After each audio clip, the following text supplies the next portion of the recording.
आज का ये नजारा, ये दृश्य अपने आप में अद्भुत है।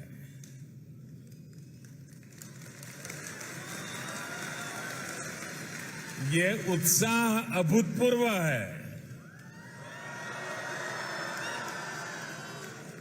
और ये स्नेह आत्मीयता की अविरत धारा है।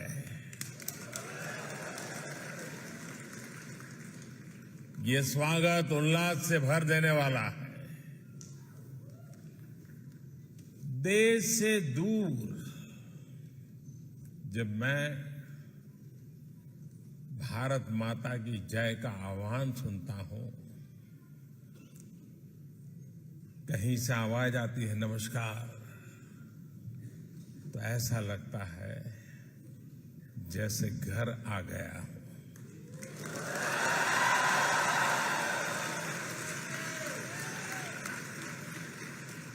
और हम भारतीय जहां भी जाते हैं एक मिनी इंडिया जरूर बना लेते हैं।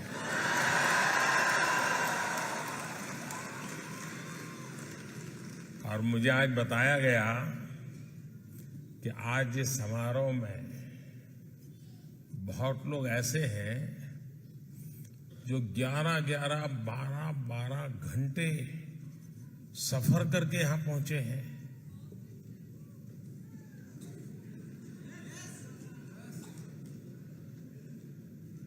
इससे बड़ा प्यार क्या हो सकता है जी?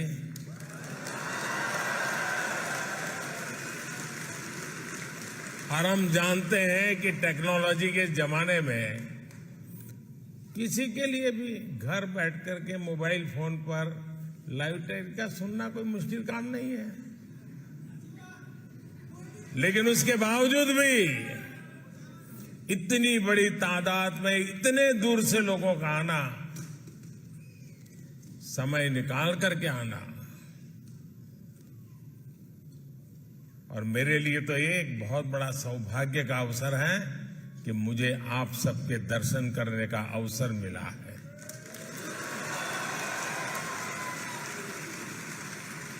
मैं आप सभी का यहां आने के लिए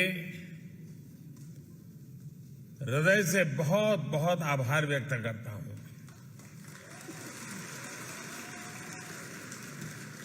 साथियों, मैं इससे पहले भी कई बार फ्रांस आ चुका हूं, लेकिन इस बार मेरा फ्रांस आना और भी विशेष है। कल फ्रांस का नेशनल डे है। मैं फ्रांस की जनता को बहुत बहुत बधाई देता हूं।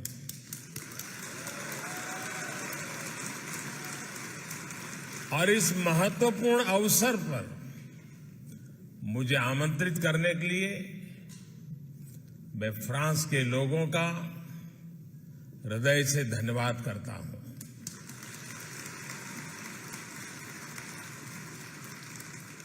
आज दिन में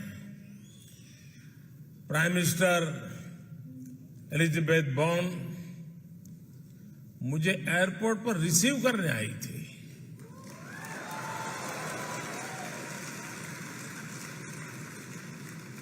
और कल मैं अपने मित्र प्रेसिडेंट मैक्रों के साथ नेशनल डे परेड का हिस्सा बनूंगा।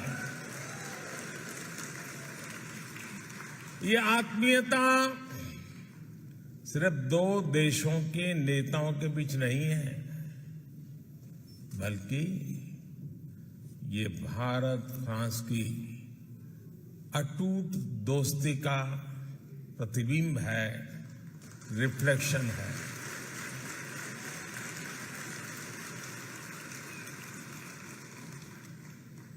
फ्रांस का नेशनल एंथम कहता है, मार्शो मार्शो, यानी लेटस मार्च, लेटस मार्च। हमारे यहां भी वैदिक काल से जो मंत्र हमें प्रेरणा देता रहा है वो है चरैवेति चरैवेति। यानी चलते रहिए, लेट्स मार्च।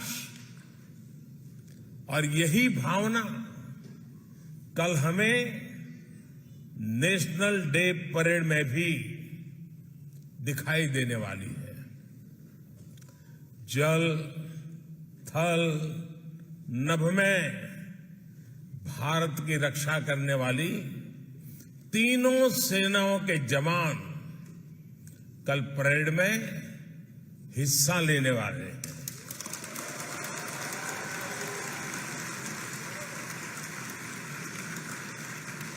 और ये जो संघ है ना,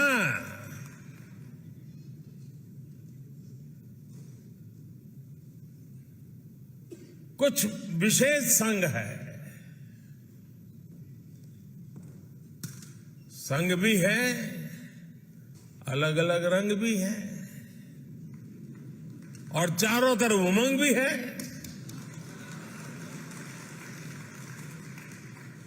ये वाकई अद्भुत है। भारत फ्रांस की स्ट्रेटेजिक पार्टनरशिप के 25 साल के उत्सव का इससे बेहतर तरीका और क्या हो सकता है।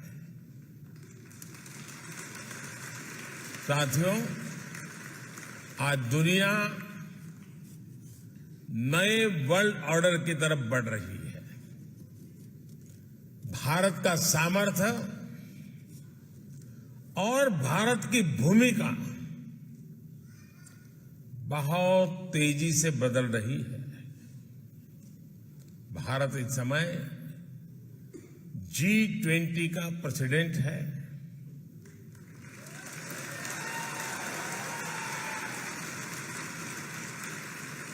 पहली बार किसी देश की प्रेसिडेंसी में ऐसा हो रहा है जब उस देश के कोने कोने में 200 से ज्यादा बैठकें हो रही है। पूरा G20 समूह भारत के सामर्थ्य को देख रहा है, उससे मंत्रमुग्ध है।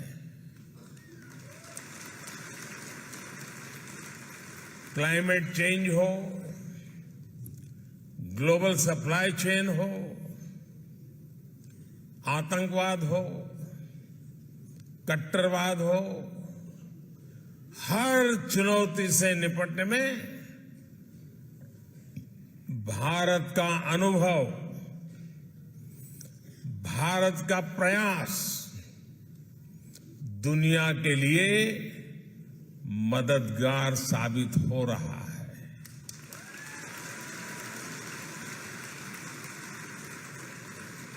भारत कहता है, एकम सत विप्रः बहुधा वदन्ति, यानी सत्य एक ही है, उसको व्यक्त करने के तरीके अलग अलग हो सकते हैं। भारत कहता है, आत्मवत् सर्वभूतेषु, यानी जो करुणा, जो आत्मीयता हम अपने लिए दिखाते हैं, वही हमें दूसरों को भी दिखानी चाहिए। भारत कहता है, संगच्छध्वम् संवदध्वम् संवो मनांसि जानता, यानी हम सब एक साथ चले, एक साथ बोले, हमारे मन एक हो। और भारत कहता है, वसुधैव कुटुंबकम, यानी पूरा विश्व एक परिवार है। इसी भावना को लेकर हम एक बेहतर समाज, एक बेहतर दुनिया का निर्माण कर सकते हैं। इसी भावना के साथ भारत और फ्रांस 21वीं सदी की अनेक चुनौतियों से निपट रहे हैं। इसलिए इस अहम समय में फ्रांस भारत के बीच की स्ट्रेटेजिक पार्टनरशिप का महत्व और ज्यादा बढ़ गया है। और आप जानते हैं कि भारत फ्रांस की इस पार्टनरशिप को कौन लगातार मजबूत कर रहा है? कौन इसे मजबूत कर रहा है? कौन कर रहा है? कौन कर रहा है? कौन दोनों देशों के संबंधों को नया आयाम दे रहा है? आपका जवाब सही नहीं है। ये मोदी नहीं कर रहा है।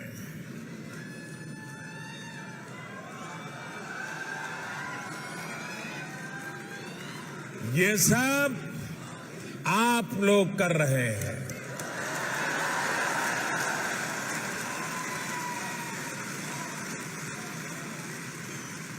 हमारा पीपल टू पीपल कनेक्ट दोनों देशों को लोगों के बीच आपसी विश्वास इस साझेदारी का सबसे मजबूत आधार है। यहां नमस्ते फ्रांस फेस्टिवल होता है तो भारत में लोग बॉन्सो इंडिया का आनंद उठाते हैं। हम दोनों देशों की हेरिटेज हो या हिस्ट्री, आर्ट हो या एस्थेटिक्स, क्राफ्ट हो या क्रिएटिविटी, कुजीन हो या कल्चर, फैशन हो या फिल्म, ये सब हमें जोड़ते हैं। ये सब हमें साथ लाते हैं। फ्रांस के फुटबॉलर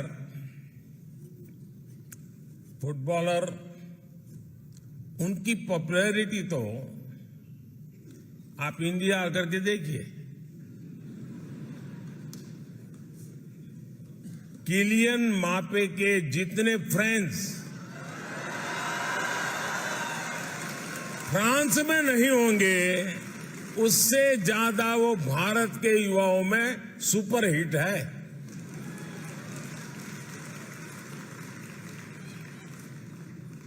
साथियों, मेरा खुद का व्यक्तिगत रूप से फ्रांस के प्रति लगाव बहुत पुराना रहा है और मैं उसे कभी भूल नहीं सकता। करीब करीब 40 साल पहले गुजरात में, अहमदाबाद में फ्रांस के एक कल्चरल सेंटर अलायंस फ्रांसे की शुरुआत हुई थी और भारत में फ्रांस के उस कल्चरल सेंटर का पहला मेंबर आज आपसे बात कर रहा है।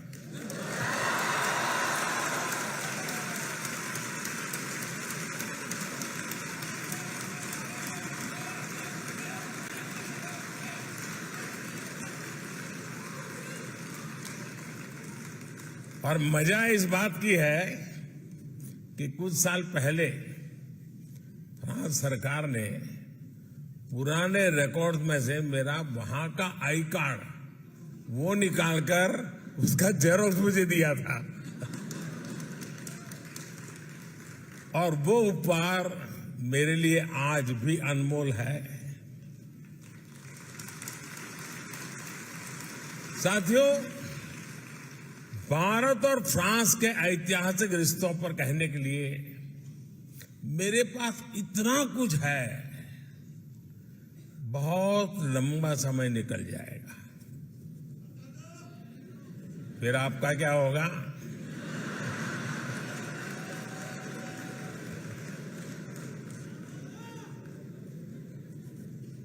मैं जब 2015 में फ्रांस आया था, नौ शपेल गया था, तब मैंने वहां प्रथम विश्व युद्ध में शहीद हुए हजारों भारतीय सैनिकों को श्रद्धांजलि दी थी।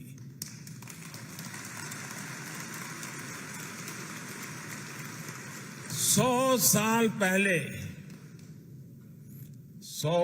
पहले ये भारतीय सैनिक फ्रांस के गौरव की रक्षा करते हुए, अपना कर्तव्य निभाते हुए फ्रांस की धरती पर शहीद हुए थे।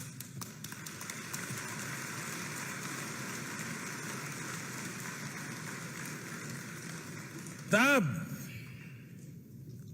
ये बड़ी इमोशनल पल है दोस्तों। तब जिन रेजिमेंट से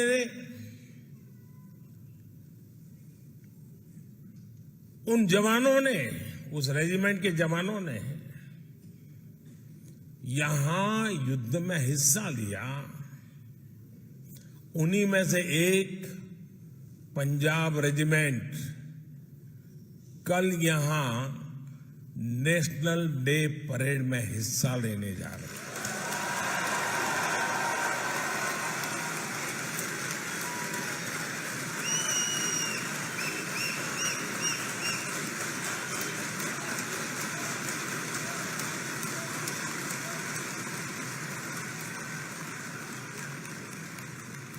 सौ साल का ये इमोशनल कनेक्ट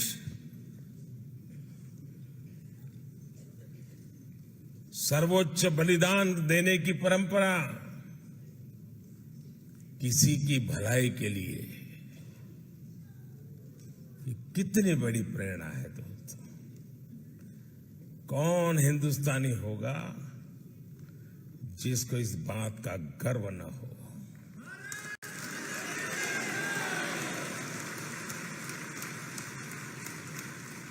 उस समय निभाए गए कर्तव्य को, समर्पण को इस धरती पर आज इतने गौरव से, सम्मान से याद किया जा रहा है। Thank you France.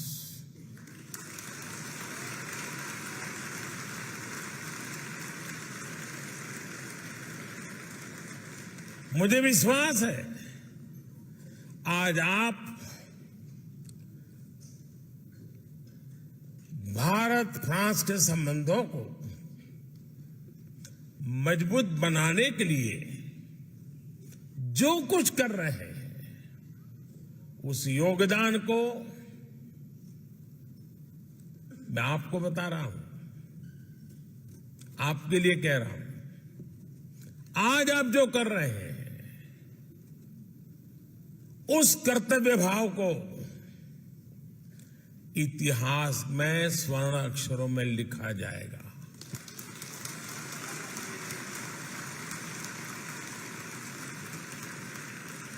साथियों, फ्रांस का गौरवगान करते हुए महात्मा गांधी ने कहा था, लिबर्टी, इक्वलिटी एंड फ्रेटर्निटी। दुनिया को इन 3 शब्दों की शक्ति समझाने वाला देश फ्रांस है। ये महात्मा गांधी ने कहा था। जिस समय विश्व के अधिकांश देश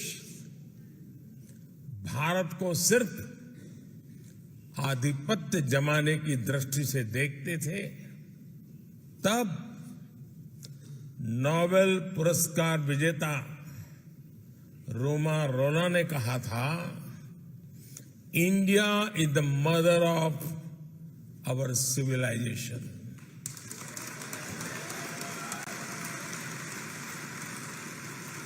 भारत का हजारों वर्ष पुराना इतिहास, भारत का अनुभव विश्व कल्याण के लिए भारत के प्रयासों का दायरा बहुत बड़ा है। भारत मदर ऑफ डेमोक्रेसी है। और भारत मॉडल ऑफ डाइवर्सिटी भी है। ये हमारी बहुत बड़ी शक्ति है, बहुत बड़ी ताकत है। मैं आपको एक उदाहरण देता हूं, एक एग्जाम्पल देना चाहता हूं। साथियों, हमारे यहां कहावत है कि कोस कोस पर बदले पानी, 4 कोस पर वाणी। यानी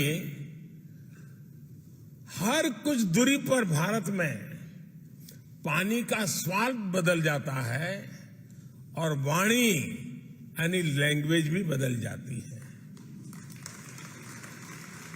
भारत में 100 से ज्यादा भाषाएं हैं, 1000 से ज्यादा बोलियां हैं। इन 100 से ज्यादा भाषाओं में हर रोज 32,000 अलग अलग न्यूज़पेपर छपा करते हैं।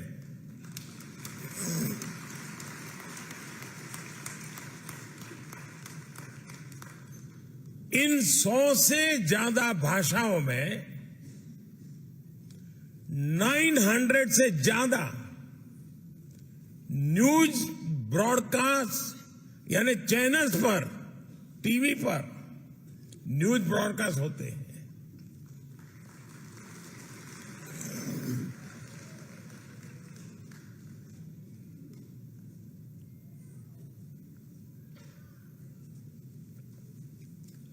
इन 100 से ज्यादा भाषाओं में करीब करीब 400 रेडियो चैनल्स ब्रॉडकास्ट होते हैं। भारत में आज भी लिखने के लिए अनेक लिपियां हैं, स्क्रिप्ट्स हैं।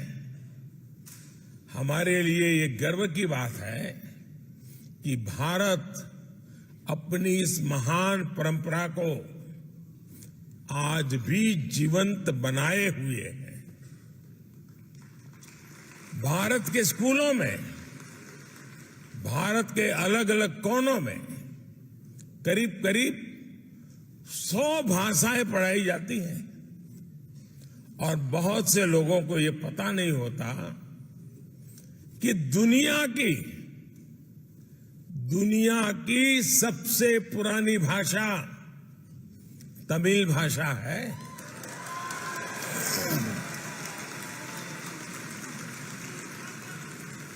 और इससे बड़ा गर्व क्या हो सकता है कि दुनिया की सबसे पुरानी तमिल भाषा भारत की भाषा है, हम भारतीयों की भाषा है।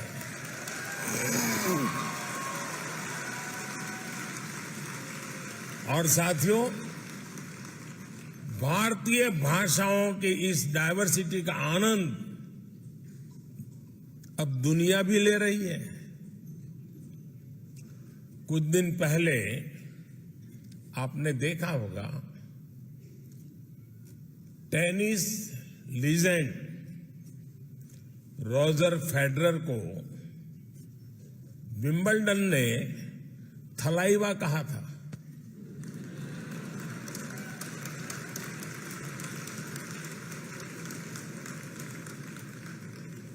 यही डायवर्सिटी हमारे लोकतंत्र की सबसे बड़ी ताकत है। आज इसी ताकत के दम पर हर भारतीय अपने सपने पूरे कर रहा है, देश और दुनिया को आगे बढ़ा रहा है। आज कौन ये सुनकर गर्व से नहीं भर जाएगा कि भारत 10 साल में दुनिया की 10वीं से 5वीं बड़ी इकोनॉमी बन गया।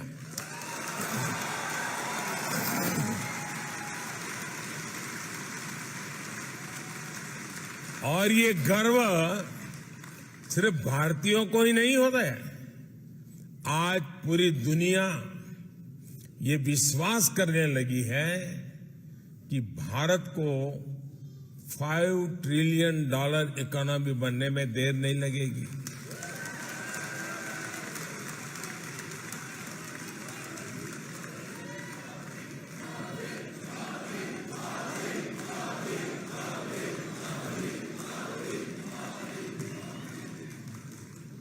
आपने हाल में आई यूएन की एक रिपोर्ट भी जरूर देखी होगी। उस रिपोर्ट में यूएन कहता है सिर्फ 10-15 साल के भीतर ही भारत ने 415 मिलियन यानी लगभग 42 करोड़ देशवासियों को 42 करोड़ देशवासियों को गरीबी रेखा से बाहर निकाला है।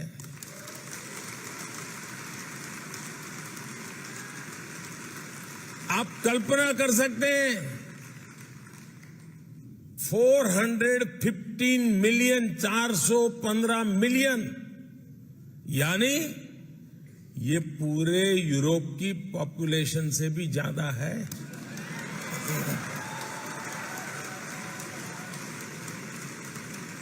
ये पूरे अमेरिका की पॉपुलेशन से भी ज्यादा है। आईएमएफ की भी एक स्टडी कहती है कि भारत में एक्सट्रीम पॉवर्टी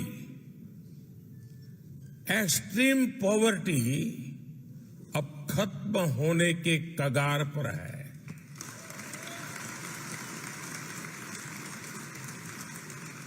भारत जब इतना बड़ा काम करता है तो इसका फायदा सिर्फ हमें ही नहीं, सिर्फ भारत को ही फायदा होता ऐसा नहीं, लेकिन पूरी मानवता को लाभ होता है। भारत के आगे बढ़ने से दुनिया के डेवलपमेंट पैरामीटर्स बदलते हैं,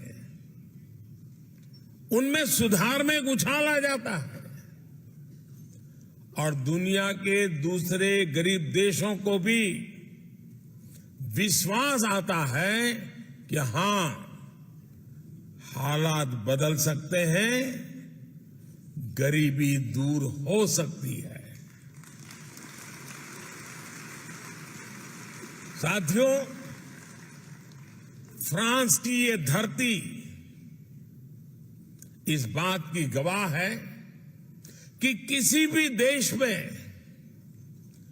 परिवर्तन के पीछे परिश्रम होता है, उस देश के नागरिकों का पसीना होता है। भारत की धरती भी आज एक बड़े परिवर्तन का गवाह बन रही है। इस परिवर्तन की कमान भारत के नागरिकों के पास है, भारत की बहनों बेटियों के पास है, भारत के युवाओं के पास है।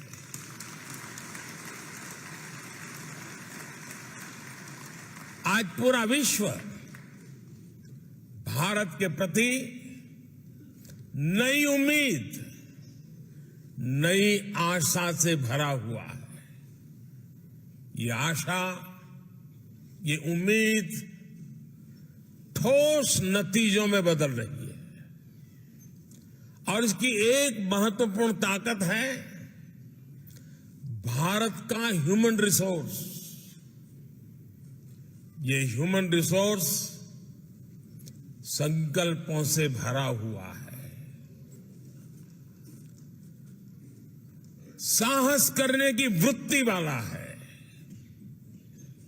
ये भारत की डेमोक्रेटिक वैल्यूज के साथ मानवता के कल्याण के लिए मजबूती से कदम आगे बढ़ा रहा है। साथियों, आज का भारत अपनी वर्तमान चुनौतियों, दशकों से चली आ रही समस्याओं, उनका स्थायी समाधान कर रहा है। भारत ठान के बैठा है कि ना कोई अपॉर्चुनिटी गंवाएंगे और ना ही एक पल का समय गंवाएंगे।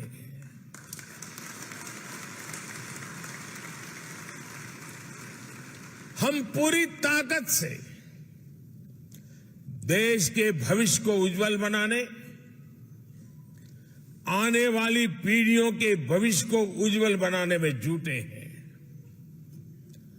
और मेरे साथियों, मैं आपको कहना चाहता हूं, मेरी तरफ से कहना चाहता हूं, मैं भी संकल्प लेकर के निकला हूं।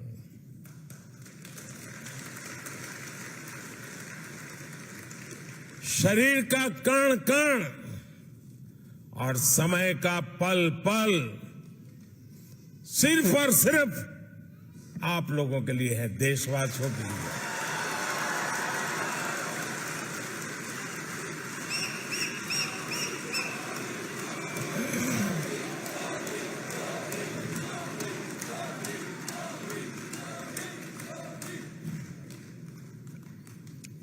साथियों, आज टेक्नोलॉजी के प्रभाव को हम पल पल महसूस करते हैं। दुनिया टेक्नोलॉजी ड्रिवन है। आज भारत के 25,000 से अधिक स्कूलों में 80 लाख से ज्यादा बच्चे अटल टिंकरिंग लैब्स में इनोवेशन की एबीसीडी सीख रहे हैं। हमने 21वीं सदी की आधुनिक जरूरतों को देखते हुए नई नेशनल एजुकेशन पॉलिसी लागू की है। आज का भारत विमेन लेड डेवलपमेंट को आधार बनाकर आगे चल रहा है। और ऐसा नहीं है कि भारत में सिर्फ एक ट्राइबल विमेन, एक आदिवासी महिला भारत का प्रेसिडेंट के रूप में हम सबका मार्गदर्शन कर रही है। हमारा नेतृत्व कर रही है। आज भारत में लड़कियां भी हर सेक्टर में लीडरशिप की भूमिका में दिख रही है। हायर एजुकेशन में गर्ल्स एनरोलमेंट लगातार बढ़ रहा है और मुझे खुशी है कि यहां नेशनल डे परेड में हिस्सा लेने आए दस्ते में कई विमेन ऑफिसर्स हैं, विमेन पायलट शामिल है।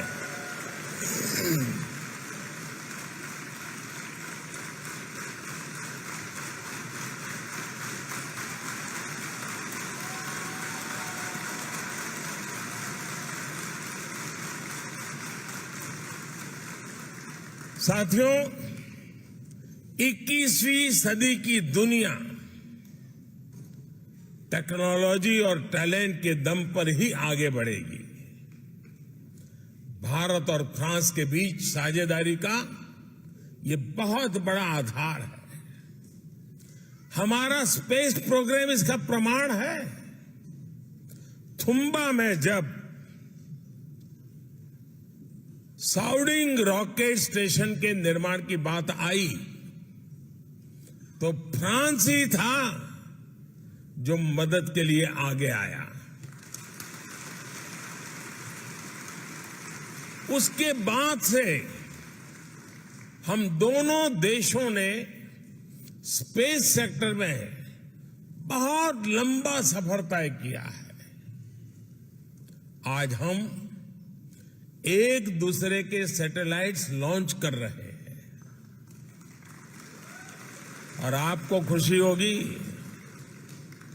अभी जब मैं आपसे बात कर रहा हूं तो भारत में चंद्रयान 3 की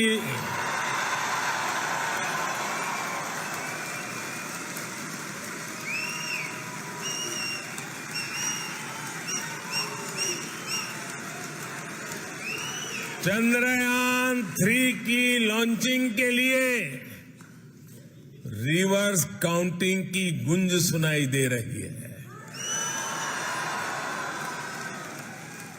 कुछ ही घंटों बाद भारत के श्रीहरिकोटा से ये ऐतिहासिक लॉन्च होने जा रहा।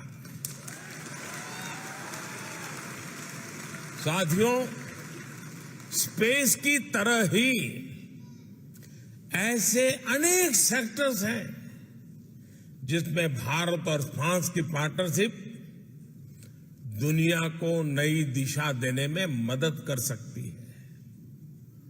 इंटरनेशनल सोलर अलायंस दुनिया को बहुत कुछ देने का सामर्थ्य रखता है।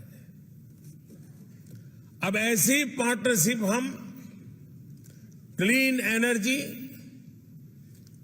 क्रिटिकल एंड स्ट्रेटेजिक टेक्नोलॉजीज,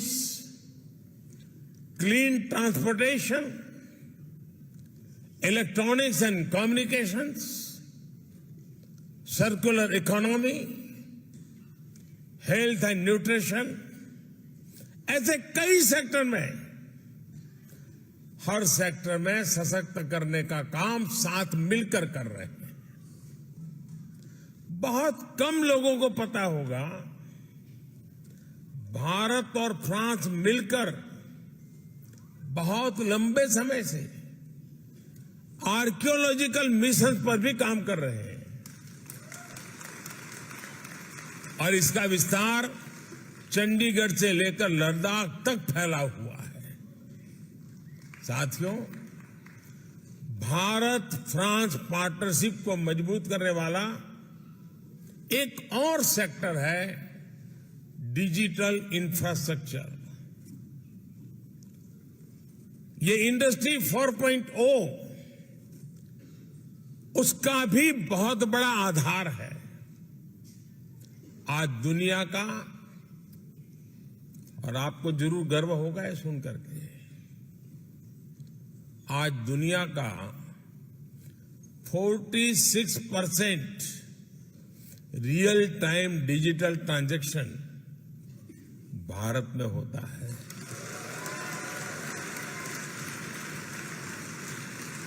और मैं आपको भी चुनौती देता हूं कि अगली बार आप भारत में आए तो जेब में एक भी पैसा लिए बिना निकलिए घर से। खाली जेब, सिर्फ मोबाइल फोन पर यूपीआई ऐप को डाउनलोड करके रख लीजिए। आप पूरा हिंदुस्तान घूम करके आएंगे, एक नए पैसे कैश की जरूरत के बिना आप अपना गुजारा कर सकते हैं।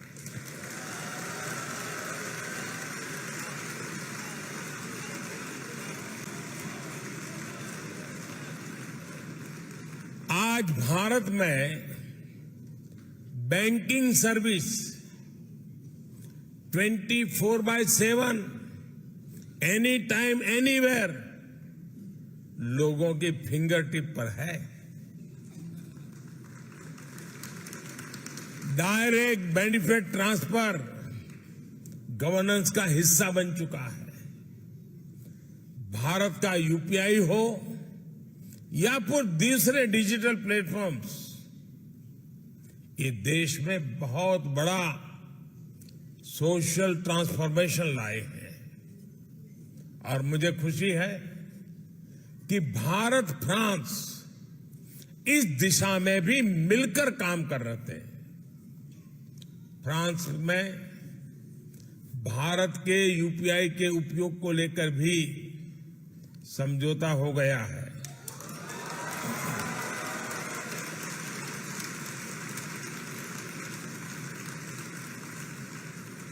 अब मैं तो समझौता करके चला जाऊंगा, आगे बढ़ाने का काम आपका है।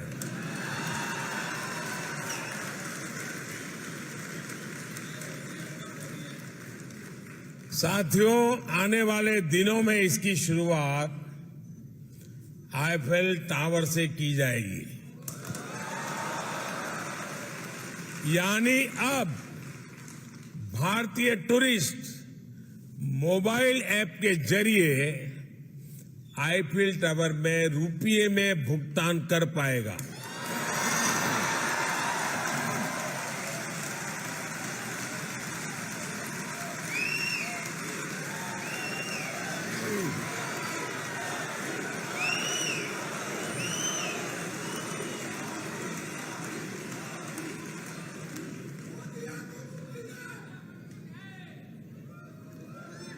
हाँ, मोदी है तो मुमकिन है, लेकिन आपकी आवाज ठीक नहीं कर सकता है।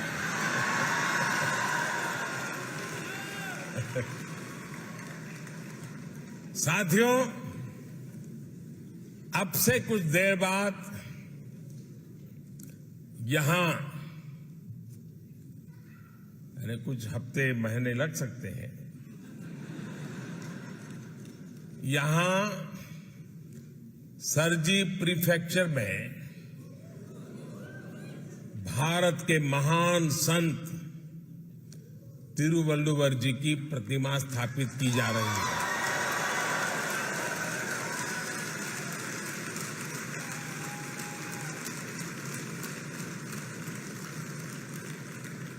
और संत तिरुवल्लुवर जी ने कहा था,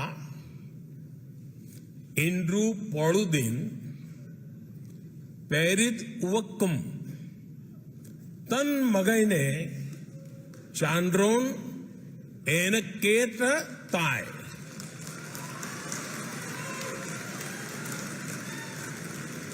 तमिल भाषी वाले मित्र तो समझ गए, लेकिन औरों को बताता हूं, इसका अर्थ बहुत ही मार्मिक है। और तिरुवल्लुवर जी ने सदियों पहले ये ज्ञान हमें दिया है। इसका मतलब है, जब एक मां अपनी संतान की प्रशंसा एक विद्वान के रूप में सुनती है, तो मां को इतना आनंद होता है, मां इतनी खुश होती है, जितना उसके जन्म के समय भी नहीं हुई थी। यानी संतान के जन्म पर जितनी खुशी हुई, उससे ज्यादा खुशी जनता की, अपने संतान की सफलता पर होती है। मां के लिए कहा है। और इसलिए जब आप विदेश में नाम कमाते हैं,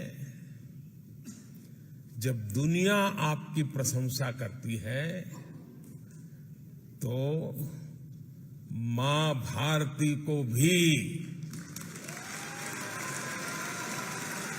वैसी ही खुशी होती है।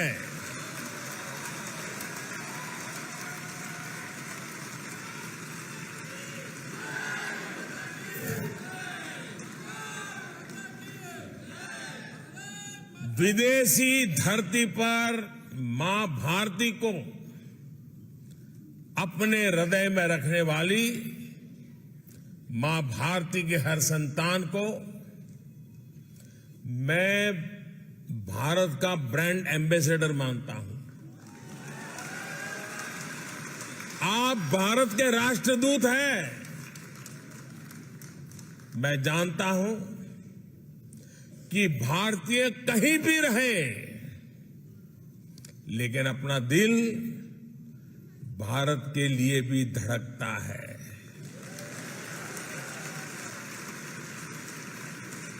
मैं अभी स्पेस की चर्चा कर रहा था और चिल्ला रहे थे आप लोग, चंद्रयान चंद्रयान चंद्रयान। मतलब आप है यहां, लेकिन दिल आपका चंद्रयान में लगा हुआ है।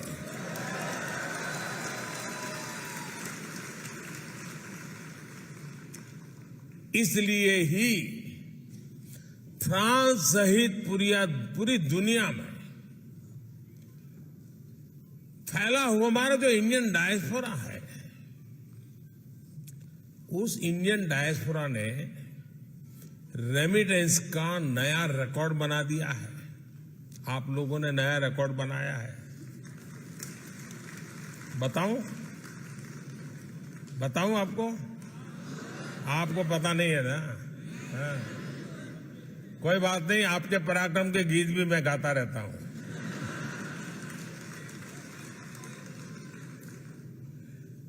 भारत दुनिया का पहला देश है जहां विदेश में रहने वाले भारतीय डायस्पोरा के माध्यम से एनुअल रेमिटेंस $100 बिलियन को पार कर चुकी है।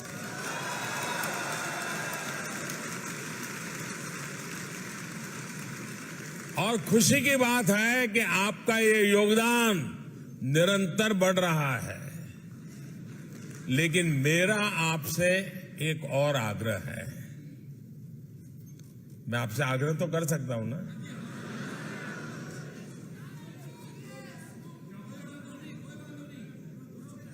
यार, कहने में क्या जाता है? मोदी थोड़ा पूछने के लिए आने वाला है। मेरा आपसे आग्रह है, आपको अब भारत में निवेश के लिए भी पूरे उत्साह से आगे आना होगा। भारत अब अगले 25 वर्षों में विकसित होने के लक्ष्य पर काम कर रहा है। इसमें आपकी भूमिका भी बड़ी है। आप जिस भी सेक्टर में काम कर रहे हैं, उससे जुड़ी संभावनाओं को जरूर भारत में एक्सप्लोर करें। आज हर इंटरनेशनल एजेंसी कह रही है कि भारत आगे बढ़ रहा है, भारत ब्राइट स्पॉट है। भारत में इन्वेस्टमेंट की अभूतपूर्व अपॉर्चुनिटी बन रही है। आप भारत में इन्वेस्ट करिए। और आप जो जब कह रहा हूं ना, तो बाद में शिकायत मत करना कि मोदी ने तो बताया ही नहीं था। अभी अवसर है, और मैंने तो लाल किले से कहा था, यही समय है, सही समय है।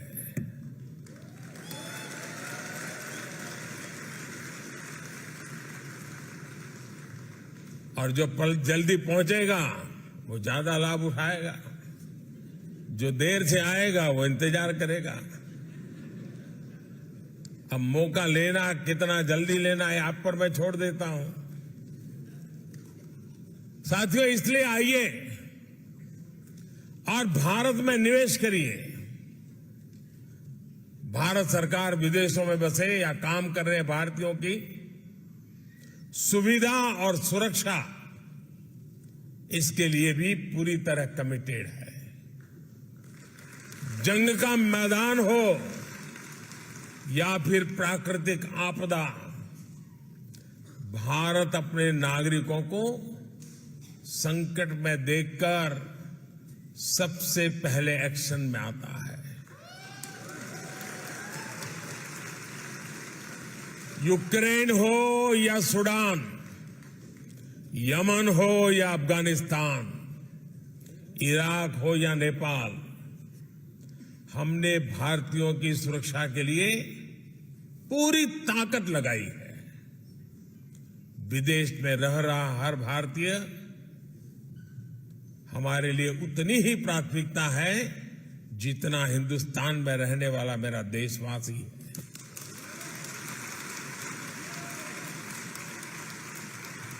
कुछ वर्ष पहले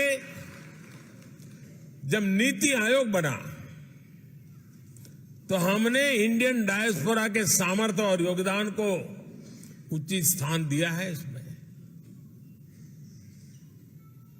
मुझे कहते हुए खुशी है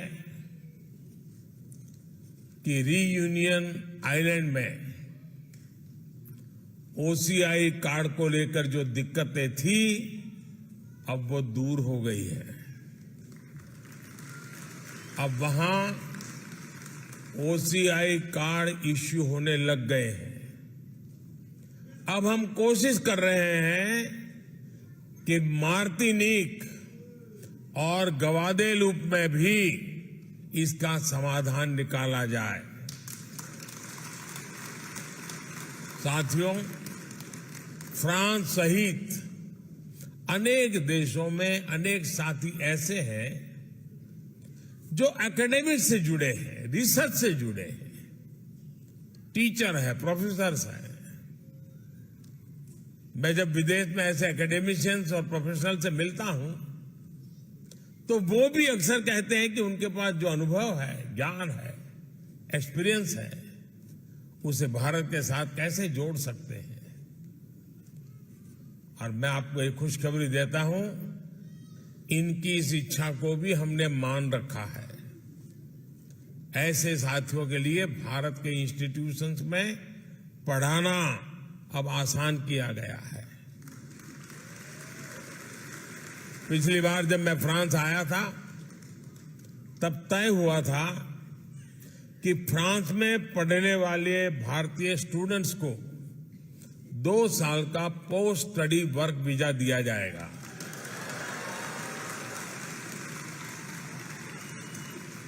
अब ये भी निर्णय लिया गया है कि फ्रांस में मास्टर्स करने वाले भारतीयों को 5 साल का long term post study visa दिया जाएगा।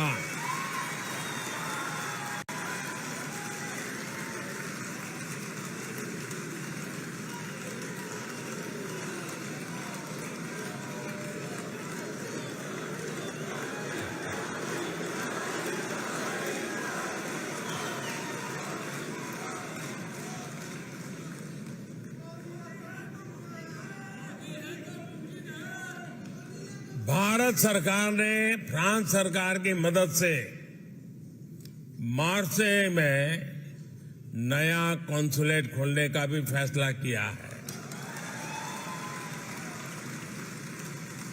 इससे भी आप सभी की सुविधा और बढ़ेगी।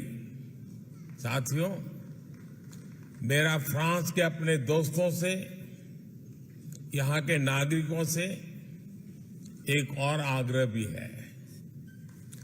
भारत इतना विशाल है, इतनी विविधताओं से भरा है कि हम भारतवासियों के लिए भी इसे पूरी तरह से देखने समझने के लिए एक जन्म कम पड़ जाता है। ऐसे विशाल भारत को देखने के लिए आज दुनिया उत्सुक है।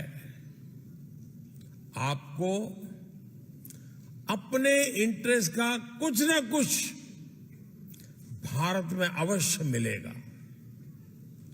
भारत में टूरिज्म का विस्तार साइट सीइंग से कहीं ज्यादा है। आप भारत की डायवर्सिटी देखेंगे तो भारत के दीवाने हो जाएंगे। हिमालय की ऊंची ऊंची पहाड़ियों से लेकर घने जंगलों तक, तपते रेगिस्तान से लेकर खूबसूरत समुद्र तटों तक, एडवेंचर स्पोर्ट से लेकर ध्यान और योग उसके केंद्रों तक, भारत के पास हर किसी के लिए कुछ न कुछ देने के लिए है। भारत की इस डायवर्सिटी को फील करने के लिए, उसे समझने के लिए हमारे फ्रेंच दोस्तों को भारत लाना ये आप सबकी जिम्मेवारी है।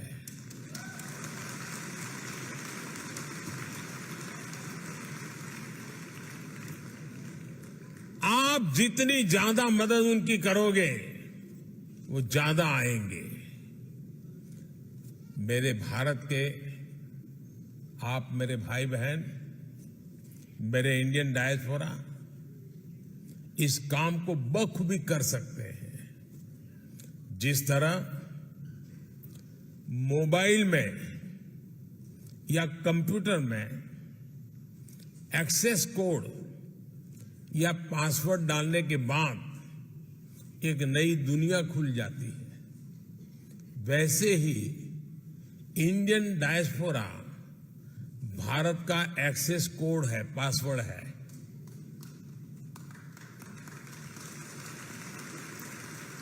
भारत में टूरिज्म बढ़े, इसे भी आप अपना मिशन बनाइए। भारत आने का मतलब है हजारों साल की विरासत का अनुभव करना, इतिहास का अनुभव करना। आप भारत आएंगे तो भारत की विरासत के साथ साथ ही विकास की भी गति देखेंगे। साथियों, हम संकल्प करें, हमारी पूरी क्षमता से, हमारे अनुभव से, हमारे संपर्कों से, संबंधों से फ्रांस के नागरिकों को बहुत बड़ी मात्रा में भारत के साथ जोड़े। आप जब आए तो उनको भारत लेके आए, आप उनको भारत जाने के लिए प्रेरित करें। हमारा पीपल टू पीपल कांटेक्ट बढ़ेगा तब सिर्फ टूरिज्म नहीं बनता है, वो तो होता ही जाता है।